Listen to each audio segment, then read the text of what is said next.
बलगलूला बिकमालिही कशफद्दुजा बिजमालिही हसनत जमियो खिसालिही सल्लु अलैहि वालिही। बलगलूला बिकमालिही कशफद्दुजा बिजमालिही हसनत जमियो खिसालिही सल्लु अलैहि वालिही।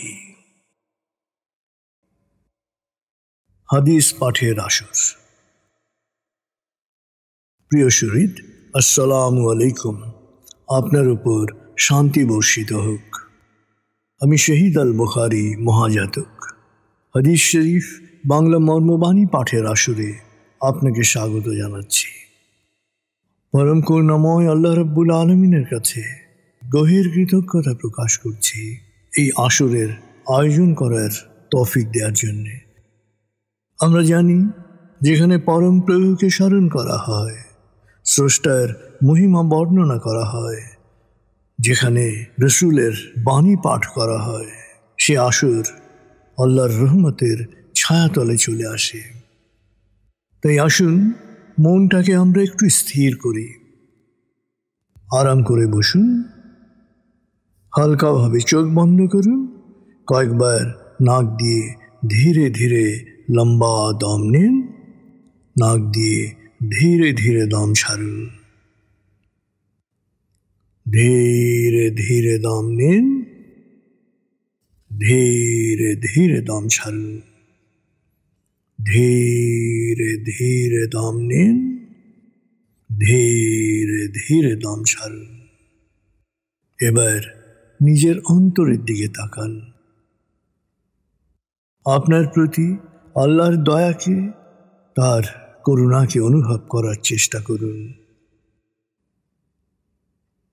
খুব ধীর লয়ে মনে মনে বলতে থাকুন, আল্লাহ আল্লাহ আল্লাহ আল্লাহ আল্লাহ আল্লাহ আল্লাহ আল্লাহ আল্লাহ আল্লাহ আল্লাহ।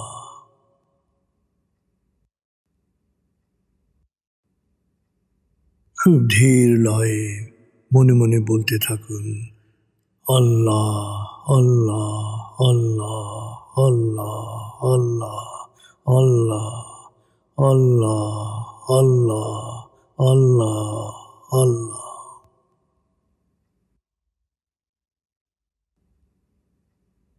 আল্লাহর স্মরণ, আল্লাহর জিকির মনে সবসময় শান্তির একটা প্রবাহ নিয়ে আসে। আল্লাহ আল্লাহ আল্লাহ আল্লাহ আল্লাহ আল্লাহ আল্লাহ।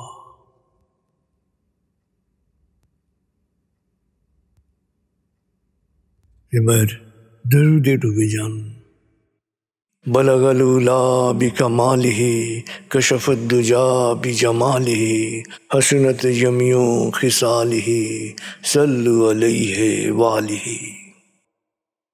बलगलूला बिकमालिही कशफद्दुजा बिजमालिही हसनत जमियो खिसालिही सल्लु अलैहि वालिही।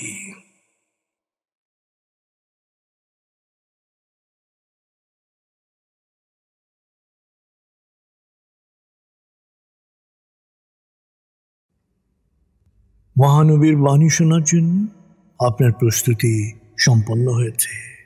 আপনার মন এখন বাণীর গভীরে প্রবেশ করতে পারবে।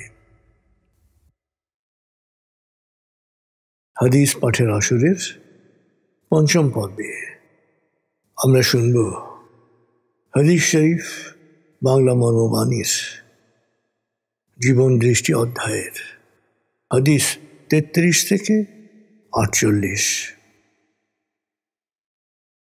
মানুষের জীবন দৃষ্টি শুধরানো লক্ষ্যেই মানুষকে দায়িত্বশীল ভালো মানুষ বানানোই এই বাণীর মূল লক্ষ্য। এবার আমরা হাদিসের মর্মবাণীর গভীরে ডুবে যাব। হাদিস 33। তোমার দায়িত্ব ও তোমার কর্মের জন্যে তোমাকেই জবাবদিহি করতে হবে। বর্ণনাকারী আব্দুল্লাহ ইবনে ওমর রাদিয়াল্লাহু আনহু। গ্রন্থনা বুখারী। হাদিস 34। যে ব্যক্তি আল্লাহর সাথে সম্পর্কের ব্যাপারে যত্নশীল হয়, আল্লাহ তার মানবীয় ও পারস্পরিক সম্পর্কের ব্যাপারে যত্ন নেন। আব্দুল্লাহ ইবনে আমর রাদিয়াল্লাহু আনহু। গ্রন্থনা হাকিম। হাদিস 35। যে তোমার সাথে সম্পর্ক ছিন্ন করে, তুমি তার সাথে সম্পর্ক বজায় রাখো। যে তোমাকে ফিরিয়ে দিয়েছে, তাকে তুমি দান করো। যে তোমার উপর অন্যায় করেছে, তাকে তুমি ক্ষমা করো। এটাই সুন্দর চরিত্রের প্রকাশ। বর্ণনাকারী উকবা ইবনে আমর রাদিয়াল্লাহু আনহু। গ্রন্থনা বাইহাকি। হাদিস 36। ঝগড়া বিবাদ ধর্মপরায়ণতার বিনাশ ঘটায়। ভুল বুঝাবুঝি ও ঝগড়া বিবাদ দূর করে শান্তি স্থাপন করা নামাজ, রোজা ও সাদাকাত চেয়ে উত্তম কাজ। বর্ণনাকারী আবু দারদা রাদিয়াল্লাহু আনহু। গ্রন্থনা আবু দাউদ, তিরমিজি। হাদিস 37। তোমরা পিতামাতার খেদমত করো, তোমাদের সন্তানেরা তোমাদের খেদমত করবে। নিজেরা অশালীন কাজ থেকে বিরত থাকো, তোমাদের স্ত্রীদের চরিত্র আল্লাহ হেফাজত করবেন। বর্ণনাকারী ওমর ইবনে খাত্তাব রাদিয়াল্লাহু আনহু। গ্রন্থনা তাবারানি। হাদিস 38। জনজীবনে হোক বা ব্যক্তিগত জীবনে সবসময় আল্লাহ সচেতন থেকো। তোমার আচরণই যেন তোমার ধর্মপরায়ণতার প্রকাশ ঘটে। কোনো ভুল করে ফেললে সাথে সাথে একটি ভালো কাজ করো। ভালো কাজ মন্দ কাজকে ধুয়ে মুছে নিয়ে যাবে। মানুষের সাথে সদাচরণ করো। তোমার সদাচরণ তোমার দোষ ত্রুটি মার্জনায় সহায়ক হবে। বর্ণনাকারী আবু যর গিফারি রাদিয়াল্লাহু আনহু। গ্রন্থনা আহমেদ, তিরমিজি। হাদিস 39।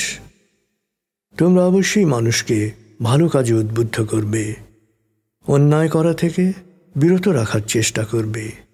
তা না হলে আল্লাহ তোমাদের ওপর আযাব আপতিত করবেন, অথবা সবচেয়ে পাপী ও জালেমদের তোমাদের শাসনকর্তা নিযুক্ত করবেন।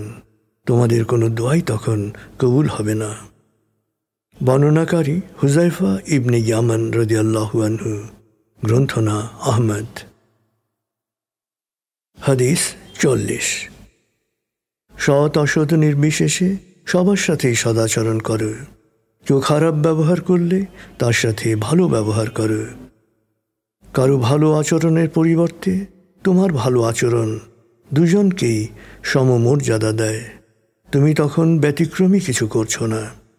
তুমি অনন্য হবে তখন যখন অন্যের মন্দ আচরণের জবাবে তুমি ভালো আচরণ করবে। কেউ গালি দিলে তুমি তার জন্য দোয়া করবে। গ্রন্থনা আল আদাবুল মুফরাদ, বুখারী। হাদিস 41। ইবাদত গালিগালাজ বা কটু ভাষণের দোষ মোচন করতে পারে না। গ্রন্থনা বাইহাকি। হাদিস 42। যদি তোমাকে কেউ অপবাদ দেয়, গালিগালাজ করে বা তোমার কোনো দোষ যা সে জানে তা উল্লেখ করে বদনাম ছড়ায়, তোমাকে লজ্জায় ফেলে দেয়, তবুও তুমি নীরব থাকবে। তুমি তার যে দোষগুলো জানো তা প্রকাশ করে তাকে লজ্জায় ফেলে দেবে না। মনে রেখো, তার পাপের বোঝা তার উপরই বর্তাবে। তোমার সদাচরণের জন্যে তুমি পুরস্কৃত হবে।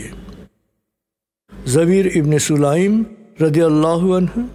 গ্রন্থনা আবু দাউদ, তিরমিজি, আহমেদ। হাদিস 43। কাউকে কখনো গালিগালাজ বকাবকি করবে না। ভালো কোনো কাজকেই ছোট মনে করবে না। অহংকারের প্রকাশ ঘটে এমন কিছু করবে না। বর্ণনাকারী জবির ইবনে সুলাইম রাদিয়াল্লাহু আনহু। গ্রন্থনা আবু দাউদ, তিরমিজি। হাদিস 44। তোমাদের উপর কিছু শাসক নিযুক্ত হবে। তাদের কিছু কাজ শরীয়ত অনুযায়ী হওয়ায় তোমরা পছন্দ করবে, কিছু কাজ শরীয়ত বিরোধী হওয়ায় অপছন্দ করবে। তখন খারাপ কাজগুলোকে যে খারাপ জানবে সে গুনাহর দায়মুক্ত থাকবে। যারা খারাপ কাজের বিরুদ্ধে জনমত গড়ে তুলবে তারা জবাবদিহিতা থেকে পুরোপুরি মুক্ত থাকবে। কিন্তু যারা এই অন্যায়ের সমর্থন করবে ও তাদের অনুসরণ করবে তাদের এই নাফরমানির জন্যে অবশ্যই জবাবদিহি করতে হবে। সাহাবীরা তখন জিজ্ঞেস করলেন, হে আল্লাহর রসুল, আমরা কি তখন তাদের বিরুদ্ধে অস্ত্র ধারণ করব না? নবীজি সাল্লাল্লাহু আলাইহি ওয়াসাল্লাম বললেন, না, যতদিন পর্যন্ত তারা নামাজ কায়েম রাখবে ততদিন পর্যন্ত অস্ত্র ধারণ করবে না। বর্ণনাকারী উম্মে সালামা রাদিয়াল্লাহু আনহা, গ্রন্থনা মুসলিম, তিরমিজি। হাদিস ৪৫।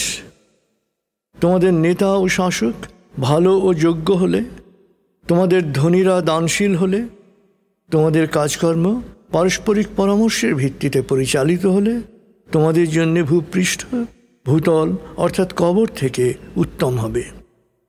বর্ণনাকারী আবু হুরায়রা রাদিয়াল্লাহু আনহু, গ্রন্থনা তিরমিজি। হাদিস ৪৬। তিনজন একত্র হলে একজনকে বাদ দিয়ে অপর দুজন কখনো কানাঘুষা করবে না, কারণ এতে তৃতীয় ব্যক্তি বিরক্ত বা চিন্তাগ্রস্ত হতে পারে। বর্ণনাকারী আব্দুল্লাহ ইবনে মাসউদ রাদিয়াল্লাহু আনহু, গ্রন্থনা বুখারী, মুসলিম। হাদিস ৪৭। মহামারী হচ্ছে আল্লাহর প্রেরিত শাস্তি যাদের তিনি শাস্তা করতে চান, আর বিশ্বাসীদের জন্য এটি হচ্ছে তাঁর দয়া ও করুণার উৎস। বর্ণনাকারী আয়েশা রাদিয়াল্লাহু আনহা, গ্রন্থনা বুখারী, মুসলিম। হাদিস ৪৮। যদি কোনো স্থানে মহামারী দেখা দেয় সে এলাকায় প্রবেশ করবে না, আর আক্রান্ত এলাকা থেকে কেউ বেরিয়েও আসবে না। বর্ণনাকারী উসামা ইবনে যায়েদ রাদিয়াল্লাহু আনহু, গ্রন্থনা মুসলিম। এই পর্বের প্রথম হাদিসই খোলাসা করে দেওয়া হয়েছে সবকিছু, যে তোমার দায়িত্ব ও তোমার কর্মের জন্যে তোমাকেই জবাবদিহি করতে হবে। তোমার দায়িত্ব ও তোমার কর্মের জন্যে তোমাকেই জবাবদিহি করতে হবে। অর্থাৎ আপনার কাজের, আপনার দায়িত্বের জবাবদিহিতা আপনারই, অন্য কারো নয়। ভাই বোন, ছেলে মেয়ে, মা বাবা, আপনার কাজের দায়িত্ব তাদের কারো উপরেই বর্তাবে না। আপনার কাজের দায়িত্ব আপনার উপরেই বর্তাবে, এবং যেভাবে কাজ করবেন সেই অনুসারে পুরস্কৃত বা তিরস্কৃত হবেন। হাদিস শরীফ বাংলা মর্মবাণীর ৩৬ নম্বর হাদিসে নামাজ, রোজা ও সাদাকার চেয়ে উত্তম কাজ হিসেবে একটি বিষয়কে বর্ণনা করা হয়েছে। সেই কাজটি হচ্ছে শান্তি স্থাপন। হাদিসটি আমরা আবার একটু পড়ি। ঝগড়া বিবাদ ধর্মপরায়ণতার বিনাশ ঘটায়। ভুল বুঝাবুঝি ও ঝগড়া বিবাদ দূর করে শান্তি স্থাপন করা নামাজ, রোজা ও সাদাকার চেয়ে উত্তম কাজ। আবু দারদা রাদিয়াল্লাহু আনহু বর্ণিত এই হাদিসটি আবু দাউদ এবং তিরমিজিতে গ্রন্থিত হয়েছে। আসলে ঝগড়া বিবাদ, বিতর্ক, ভুল বোঝাবুঝি যেমন বাড়ায়, তেমনি তা বিনষ্ট করে সামাজিক বুনন, সোশ্যাল ফ্যাব্রিক। ঝগড়া বিবাদ মানুষের সুকুমার বৃত্তিরও বিনাশ ঘটায়, তার বুদ্ধিবৃত্তিক মেধারও সর্বনাশ ঘটায় এবং এটি ব্যক্তি, পরিবার, সমাজ, রাষ্ট্র সব কিছুকেই ধ্বংস করে দিতে পারে। যে কারণে নবীজি সাল্লাল্লাহু আলাইহি সাল্লাম কোন রকম বিতর্কে জড়ানোকে অত্যন্ত অপছন্দ করতেন। একবার আব্দুল্লাহ ইবনে আমর রাদিয়াল্লাহু আনহু একটি ঘটনা বর্ণনা করেন। দুইজন সাহাবী কোরআনের একটি আয়াত নিয়ে বিতর্কে জড়িয়ে পড়ে চিৎকার চেঁচামেচি করছিলেন। নবীজি সাল্লাল্লাহু আলাইহি ওয়াসাল্লাম যখন সেখানে পৌঁছলেন, তিনি খুব ক্ষুব্ধ হলেন এবং বললেন, অতীতে অনেক নবীর উম্মতরা তাদের কিতাব নিয়ে মতবিরোধ ও ঝগড়া বিবাদে লিপ্ত হয়ে নিজেদের সর্বনাশ করেছে। ইমাম শাফি জ্ঞান নিয়ে যে কারোর সাথে তর্ক বিতর্কে জড়িয়ে পড়াকে জ্ঞানের অবক্ষয় হিসেবে বর্ণনা করেছেন। তাছাড়া তর্ক বা ঝগড়া বিবাদ শুধু মনে অস্থিরতাই সৃষ্টি করে না, মনের শান্তি বিনষ্ট করে না। নির্মম সত্য হচ্ছে, তর্ক করে কখনো সত্য উপলব্ধির স্তরে পৌঁছা যায় না। আর এর জ্বলন্ত উদাহরণ ইমাম গাজ্জালী। তরুণ বয়সেই তিনি অগাধ পাণ্ডিত্য অর্জন করেন এবং তার জমানার শ্রেষ্ঠ তার্কিক হিসেবে খ্যাতিমান হন। একের পর এক আলেমকে তিনি বাহসে তর্কযুদ্ধে কুপঘাত করলেন। তো যত তর্কযুদ্ধে অন্যকে কুপঘাত করছেন, যত খ্যাতি তার বাড়ছে, তার মনের অস্থিরতা বাড়তে থাকে, তার অন্তর থেকে শান্তি হারিয়ে যায়। মনের অস্থিরতা যখন চরম রূপ নিল, তখন একদিন বাগদাদের নিজামিয়া মাদ্রাসা, যেটি ছিল সেই যুগের পৃথিবীর সবচেয়ে বড় বিশ্ববিদ্যালয়, তার ভিসির পদ ছেড়ে এক কাপড়ে আত্ম অন্বেষণের পথে বেরিয়ে পড়লেন। নিজের ভেতরে ডুব দিলেন এবং ইয়াকিনের স্তরে পৌঁছার পর তিনি হযরত ইব্রাহিমের মাজারের সামনে দাঁড়িয়ে যে তিনটি প্রতিজ্ঞা করেছিলেন, তার একটি হচ্ছে, আর কখনো কোনো বাহাস, কোনো বিতর্কে তিনি অংশ নেবেন না। তিনি তার জামানার যুগ সংস্কারক হিসেবে ইহিয়া উলমুদ্দিনের মতো কালজয়ী গ্রন্থ রচনা করেন এবং যে ধ্যান ধর্ম থেকে নির্বাসিত হয়েছিল, সেই ধ্যানকে আবার ধর্মে পুনর্বাসিত করেন। আসলে ঝগড়া বিবাদ, তর্ক, ফাসাদ মনের শান্তি নষ্ট করার পাশাপাশি সামাজিক বুননকে মারাত্মকভাবে ক্ষতিগ্রস্ত করে। এই জন্যেই নবীজি সাল্লাল্লাহু আলাইহি সাল্লাম নামাজ, রোজা বা সাদাকাত চেয়েও ভুল বুঝাবুঝি ও ঝগড়া বিবাদ দূর করে শান্তি স্থাপন করাকে উত্তম কাজ বলে বর্ণনা করেছেন।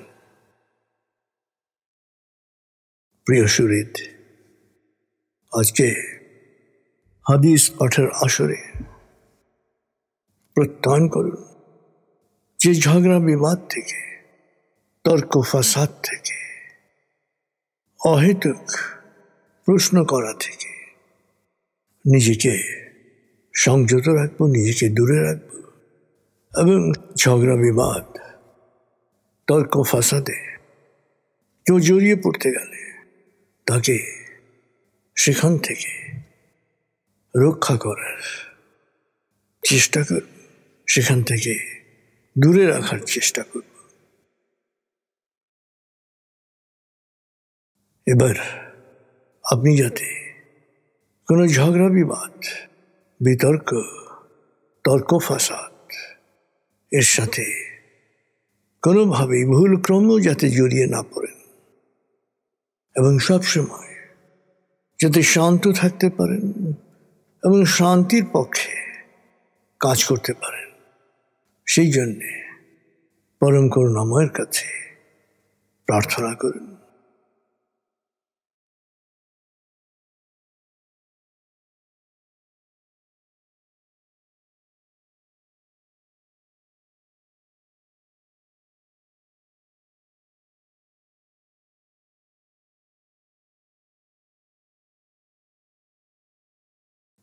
এবার নিজের জন্যে বা বিশেষ কারোর জন্যে বা বিশেষ কোনো কিছুর জন্যে দোয়া করতে চাইলে সময় নিয়ে দোয়া করুন।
এবার কোরআনের দোয়ায় নিমগ্ন হন। আল কোরআন দোয়া। আল কোরআনের মূল শিক্ষা শুকরিয়া ও দোয়া। শুকরিয়া ও দোয়া আপাত অসম্ভবকে সম্ভব করে, অন্তরে প্রশান্তি আনে, দুনিয়া ও আখিরাতের কল্যাণকে নিশ্চিত করে। তাই আসুন আমরা দোয়ায় লীন হই। বিসমিল্লাহির রহমানির রহিম। সকল প্রশংসা বিশ্বজাহানের প্রতিপালক হে আল্লাহ তোমারই জন্যে। তুমি দয়াময়, মেহেরবান, প্রতিদান দিবসের মালিক। আমরা শুধু তোমারই ইবাদত করি, শুধু তোমারই সাহায্য চাই। প্রভু হে, তোমার প্রিয়জনদের সহজ সরল আলোকিত পথে আমাদের পরিচালিত করে। প্রভু হে, বিভ্রান্ত অভিশপ্তদের অন্ধকার গহ্বর থেকে তুমি আমাদের রক্ষা করো। আমিন। হে আমাদের প্রতিপালক, আমাদের দুনিয়ার কল্যাণ ও আখিরাতের কল্যাণ দান করো। আগুনের শাস্তি থেকে আমাদের রক্ষা করো। হে আমাদের প্রতিপালক, আমরা ঈমান এনেছি, তুমি আমাদের ক্ষমা করো, তুমি আমাদের করুণা করো, তুমি করুণা নিধান। হে আমাদের প্রতিপালক, সরল পথ প্রদর্শনের পর তুমি আমাদের অন্তরকে সকল প্রকার সংশয় ও বিভ্রান্তি থেকে মুক্ত রাখো। তোমার রহমতের ছায়ায় আমাদের রাখো। নিশ্চয়ই তুমি বেহিসাব দানকারী। হে আমাদের প্রতিপালক, প্রতিদান দিবসে আমাকে, আমার মা বাবাকে এবং সকল বিশ্বাসীকে তুমি ক্ষমা করে দিও। হে আমাদের প্রতিপালক, আমাকে জ্ঞান দান করো। হে আমার প্রতিপালক, আমার মা বাবা শৈশবে যে মমতায় আমাকে লালন করেছেন, তুমিও তাদের উপর সেরকম করুণা বর্ষণ করো। হে আমাদের প্রতিপালক, আমরা আমাদের নিজেদের ওপরে জুলুম করেছি, তুমি ক্ষমা না করলে, দয়া না করলে আমরা ধ্বংস হয়ে যাব। হে আমাদের প্রতিপালক, আমরা একজন আহ্বানকারীর আহ্বানে সাড়া দিয়ে তোমার প্রতি ঈমান এনেছি, অতএব তুমি আমাদের সকল গুনাহ মাফ করো, সকল দোষ ত্রুটি মুক্ত করো এবং সৎকর্মশীলদের কাতারে আমাদের শেষ পরিণতি দাও। হে আমাদের প্রতিপালক, আমাদের সবর ও দৃঢ়তা দান করো, অবিশ্বাসীদের বিরুদ্ধে আমাদের সাহায্য করো। প্রভু হে, শয়তানের কুপ্ররোচনা থেকে আমি তোমার আশ্রয় প্রার্থনা করছি। প্রভু হে, শয়তানকে আমার থেকে দূরে রাখো। হে পরওয়ারদিগার, আমাদের এবং বিশ্বাসী অগ্রণীদের ক্ষমা করো। বিশ্বাসীদের ব্যাপারে সকল প্রকার হিংসা বিদ্বেষ থেকে আমাদের অন্তরকে মুক্ত রাখো। আমি আশ্রয় গ্রহণ করছি প্রভাতের স্রষ্টার, আশ্রয় গ্রহণ করছি তার সৃষ্টির অনিষ্ট থেকে, রাতের অন্ধকারের অনিষ্ট থেকে, গ্রন্থিতে ফুৎকার দানকারী ডাইনীদের অনিষ্ট থেকে, হিংসুকের হিংসার অনিষ্ট থেকে, মানুষের অন্তরে গোপনে কুমন্ত্রণা দানকারী জিন ও মানুষের কুমন্ত্রণার অনিষ্ট থেকে, মানুষের অধিপতি, মানুষের উপাস্য, মানুষের প্রতিপালকের নিকট আমি আশ্রয় গ্রহণ করছি। প্রভু হে, তুমি ছাড়া কোনো উপাস্য নাই, তুমি মহাপবিত্র, আমি পাপী, আমি গুনাহগার, আমায় ক্ষমা করো। হে আমাদের প্রতিপালক, তুমি আমাদের এই কাজ কবুল করো, নিশ্চয়ই তুমি সব শোনো, সব জানো। প্রভু হে, আমাকে প্রজ্ঞা দান করো এবং সৎকর্মশীলদের সাথে সংঘবদ্ধ করো।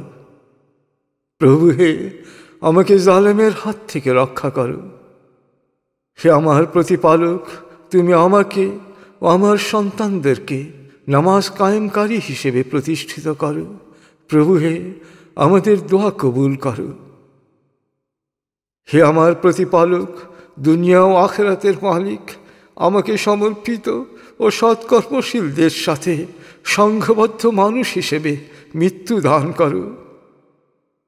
হে আমাদের প্রতিপালক, আমাদের পাপ মোচন করো, সকল বাড়াবাড়ির জন্যে আমাদের ক্ষমা করো, বিশ্বাসে দৃঢ় রাখো, অবিশ্বাসের বিরুদ্ধে বিজয় আমাদের সাহায্য করো। প্রভু হে, আমাদের জালেমের হাতে নিগৃহীত করো না। প্রভু হে, দয়া করো, জালেমের জুলুম থেকে আমাদের মুক্তি দাও। প্রভু হে, আমি অসহায়, তুমি এর প্রতিবিধান করো। হে আমাদের প্রতিপালক, আমাদের যদি ভুল বা ত্রুটি হয়, সেজন্য আমাদের পাকড়াও করো না। প্রভু হে, আমাদের পূর্বসূরীদের উপর যেরূপ গুরুভার অর্পণ করেছিলে, আমাদের ওপর তেমন ভার চাপিয়ে দিও না। প্রভু হে, আমাদের ওপর সাধ্যাতীত কোনো দায়িত্ব দিও না। আমাদের ক্ষমা করো, দয়া করো, তুমি আমাদের প্রভু, অবিশ্বাসীদের বিরুদ্ধে আমাদের সাহায্য করো। হে আমাদের প্রতিপালক, তুমি যা নাজিল করেছ তা আমরা মেনে নিয়েছি এবং তোমার রসুলের অনুসরণ করছি, অতএব সত্যের সাক্ষীর তালিকায় আমাদের নাম অন্তর্ভুক্ত করো। প্রভু হে, আমাকে সৎকর্মশীল সন্তান দান করো। প্রভু হে, আমার হৃদয় প্রশস্ত করে দাও, আমার কাজকে সহজ করে দাও, আমার কণ্ঠের জড়তা দূর করে দাও, যেন সবাই আমার কথা বুঝতে পারে। হে আমাদের প্রতিপালক, আমাদের ধৈর্য দাও, বিশ্বাসে দৃঢ়তা দাও, আমাদের সমর্পিতের মৃত্যু দান করো। হে আমাদের প্রতিপালক, আমরা তোমারই ওপর ভরসা করেছি, তোমারই দিকে তাকিয়ে আছি এবং শেষ পর্যন্ত তোমার কাছেই আমরা ফিরে যাব। প্রভু হে, আমরা যেন অবিশ্বাসীদের নিপীড়নের শিকার না হই, আমাদের সকল অপরাধ ক্ষমা করো, তুমি প্রজ্ঞাময়, মহাপরাক্রমশালী। আমার সালাত, আমার কোরবানি, আমার জীবন, আমার মরণ, আমার সব কিছুই মহাবিশ্বের প্রতিপালক আল্লাহরই জন্যে। তিনি একক ও অদ্বিতীয়, এ আদেশই আমি পেয়েছি। আমি সমর্পিতদের মধ্যে প্রথম। রোগ যন্ত্রণা, দুঃখ কষ্টে আমি জর্জরিত। প্রভু হে, দয়া করো, তুমি পরম করুণাময়। হে আল্লাহ, তুমি আমাদের রক্ষক, তুমি আমাদের ক্ষমা করো, দয়া করো, তুমি সর্বোত্তম ক্ষমাকারী। হে আল্লাহ, আমরা তোমার নির্দেশ শুনেছি এবং মেনে নিয়েছি। আমরা তোমারই কাছে ক্ষমা চাচ্ছি। শেষ পর্যন্ত আমরা তোমারই কাছে ফিরে যাব। প্রভু হে, আমাদের স্ত্রী ও সন্তানদের আমাদের তৃপ্তি ও আনন্দের উৎসে পরিণত করো এবং আমাদের সত্য সচেতনদের আদর্শে পরিণত করো।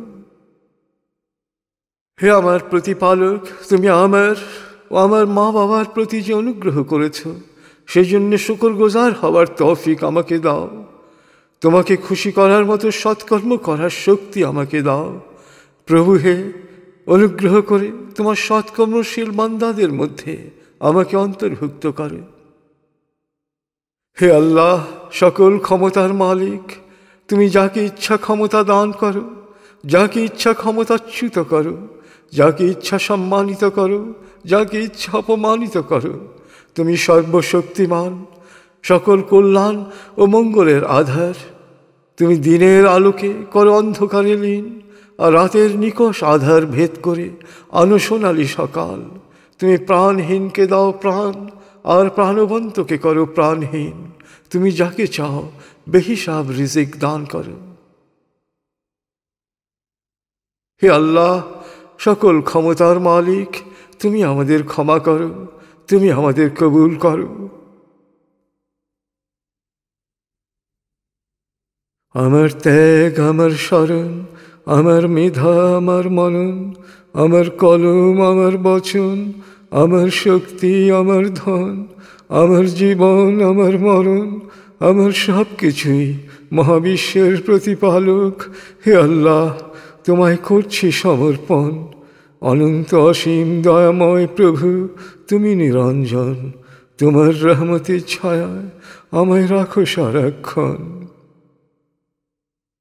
আমার ত্যাগ, আমার স্মরণ, আমার মেধা, আমার মনন, আমার কলম, আমার বচন, আমার শক্তি, আমার ধন, আমার জীবন, আমার মরণ, আমার সব কিছুই মহাবিশ্বের প্রতিপালক হে আল্লাহ তোমায় করছি সমর্পণ। অনন্ত অসীম দয়াময় প্রভু, তুমি নিরঞ্জন। তোমার রহমতের ছায়ায় আমায় রাখো সারাক্ষণ। আমার ত্যাগ, আমার স্মরণ, আমার মেধা, আমার মনন, আমার কলম, আমার বচন, আমার শক্তি, আমার ধন, আমার জীবন, আমার মরণ, আমার সব কিছুই মহাবিশ্বের প্রতিপালক হে আল্লাহ তোমায় করছি সমর্পণ।